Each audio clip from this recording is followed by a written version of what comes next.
parmi d'autres choses, il y a encore des produits de terroir, par exemple ceux d'un pêcheur de Loire qui s'est lancé dans la fabrication de terrines avec les poissons qu'il pêche, Sylvie. Et ça, c'est délicieux. À Saint-Dié-sur-Loire, dans le Loir-et-Cher, Jean-Philippe Helm et Emmanuel Sarr. Avant de partir, Daniel, le pêcheur professionnel, avait dit « En ce moment, ce n'est pas terrible, mais le niveau de la Loire est monté de 50 cm cette nuit, alors tout est possible. » Ah, c'est bon, hein.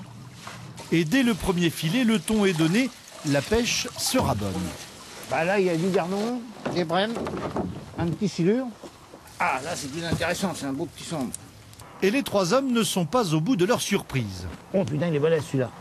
En quelques minutes, Daniel et Robert, les deux pêcheurs, et Julien, le cuisinier, remontent avec difficulté un silure d'1,20 m et une carpe de plus de 10 kg. Julien imagine déjà les terrines qu'il va fabriquer.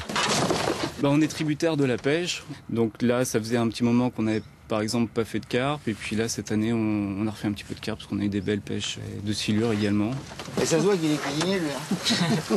Car en fonction de la saison et des prises, il élabore des recettes de conserve.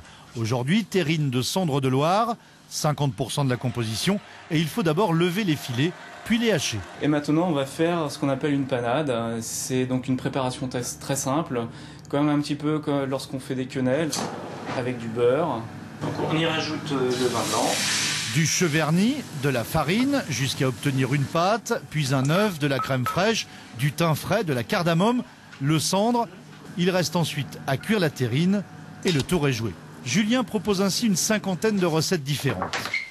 Le mulet, qu'on a assaisonné donc avec une pointe de gingembre et de citron confit.